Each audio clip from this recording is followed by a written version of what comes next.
a maior de todas as guerras. Querido filho, tudo bem? Hoje quero lhe escrever com muito carinho sobre uma guerra longa e muito terrível.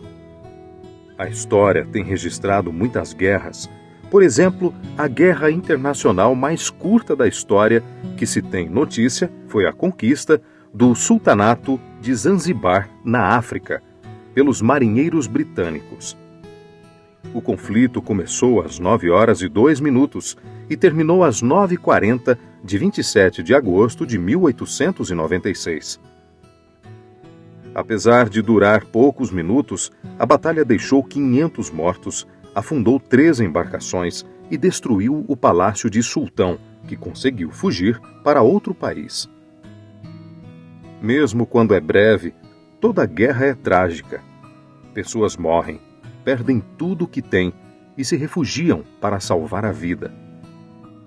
No Apocalipse, é descrita a maior de todas as guerras, também conhecida como o Grande Conflito, uma batalha entre o bem e o mal que abrange todos os outros conflitos, mesmo algumas batalhas do nosso dia a dia. No entanto, diferentemente de outras guerras, a vitória já está garantida e cabe a cada um de nós decidir se queremos nos alistar no exército vencedor. Nesta carta que lhe escrevo carinhosamente, você descobrirá como o grande conflito começou, como vai terminar e o que fazer para estar ao lado do vencedor. Existe um fato extraordinário que ocorreu no céu que quero te contar. Houve então uma guerra no céu. Miguel e seus anjos lutaram contra o dragão, e o dragão e os seus anjos revidaram. Mas estes não foram suficientemente fortes, e assim perderam seu lugar no céu. O grande dragão foi lançado fora. Ele é a antiga serpente, chamada Diabo ou Satanás, que engana o mundo todo. Ele e os seus anjos foram lançados à terra. Apocalipse 12, de 7 a 9. A Bíblia apresenta uma batalha no céu entre as forças de Miguel, Cristo, e as de Satanás. O diabo então foi expulso do céu, sendo atirado com os anjos maus para a terra. Você, filho amado, pode até me perguntar: quem originou o mal? Criei um anjo lindo, ele foi ungido como um querubim guardião, pois para isso eu o determinei. Coloquei ele em meu santo monte e caminhava entre as pedras fulgurantes. Ele era inculpável em seus caminhos desde o dia em que foi criado até que se achou maldade nele. Ezequiel 28, 14 e 15. Um de meus profetas, chamado Ezequiel, apresenta o perverso rei de Tiro como um símbolo de Satanás. Esse rei foi um tipo modelo de como é Satanás, assim como o menino Emanuel foi um tipo de como seria Cristo. Isaías 7, 14, 9, 6. Satanás foi criado perfeito e sem maldade. Era um anjo com uma importante função no céu. É preciso que você entenda isso como um mistério, um processo de inexplicável degeneração que transformou esse ser perfeito, Lúcifer, em Satanás, adversário. A vaidade, o orgulho, a ambição e o querer se colocar em nosso lugar foram os passos que o levaram ao pecado. Ezequiel 28, versículos 16 e 17. E fizeram dele o pai de todo mal. João 8, 44. Meu filho querido, eu te peço, tome cuidado com o que você pensa. Foram os pensamentos subversivos de Lúcifer que o permitiu iniciar a rebelião no céu. Como você caiu dos céus, ó estrela da manhã, filho da alvorada, como foi atirado à terra, você que derrubava as nações. Você que dizia no seu coração: subirei aos céus, erguerei o meu trono acima das estrelas de Deus. Eu me assentarei no monte da Assembleia, no ponto mais elevado do Monte Santo. Subirei mais alto que as mais altas nuvens. Serei como o Altíssimo. Isaías 14, versículos 12 a 14. Lúcifer, nome de origem latina, que significa portador de luz, ou estrela da manhã, é apresentado nessa revelação simbolizado pelo rei da Babilônia. É mostrada a sua intenção de ser semelhante a mim, Deus, estabelecendo o seu trono onde eu, o Altíssimo, está. Ele desejava elevar-se acima das minhas estrelas e ser semelhante a mim. Foi nesse contexto que a rebelião cósmica de Satanás contra Cristo se iniciou, cujo desfecho é revelado no Apocalipse. Querido, olha que interessante. O mundo antes da chegada do mal era tudo perfeito, e o homem foi criado à nossa imagem e semelhança, e era sem mácula e sem as consequências degenerativas do pecado. Gênesis 1, versículos 26 a 31. Antes do pecado, o mundo não conhecia dor ou sofrimento, visto que refletia o plano original divino. O primeiro casal, formado à minha imagem, vivia em perfeita comunhão com o Criador.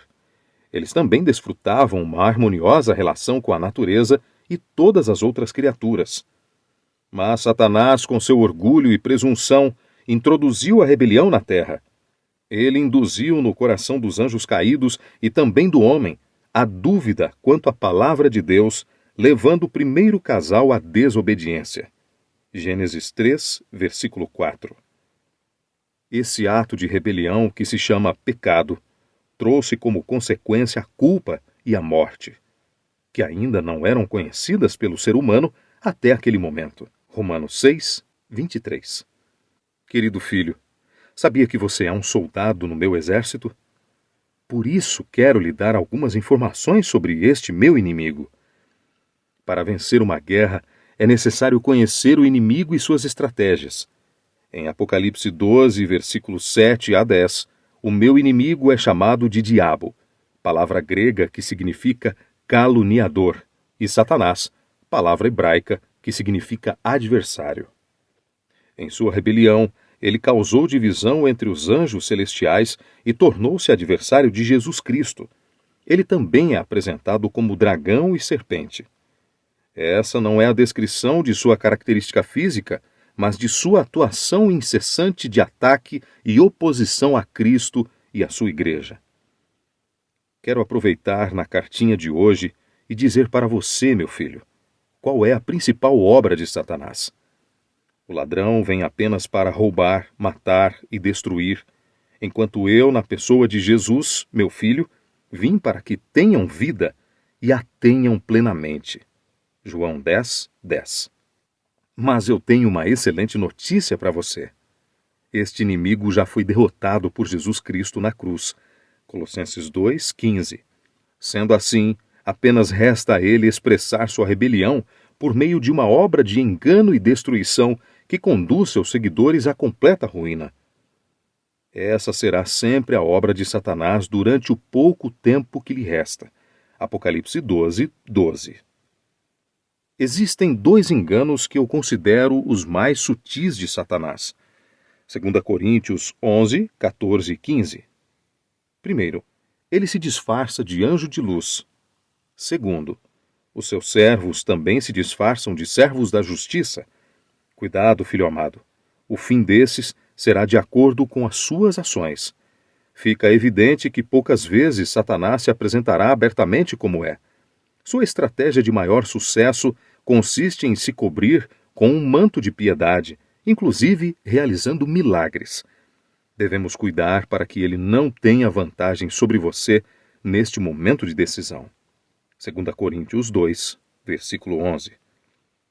Ele, Satanás, está enfurecido nestes últimos dias contra a minha verdadeira igreja. Você gostaria de saber quem é a minha verdadeira igreja? Vou te contar tudo. Está escrito em Apocalipse 12, 17. O dragão irou-se contra a mulher, a igreja, e saiu para guerrear contra o restante da sua descendência, os que obedecem aos mandamentos de Deus e se mantêm fiéis ao testemunho de Jesus.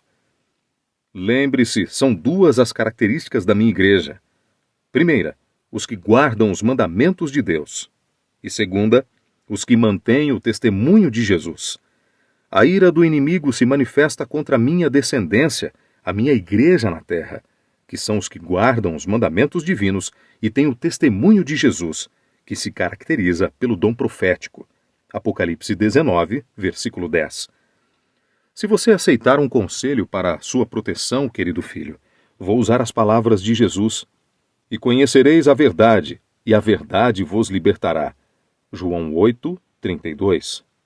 Saiba, meu amado, a verdade é mais do que um conceito teórico. No Antigo Testamento, ela é um princípio do caráter de Deus. Salmos 86, versículo 15. No Novo Testamento, descobrimos também que a verdade é Cristo. Foi Ele quem disse: Eu sou o caminho, a verdade e a vida. João 14, 6.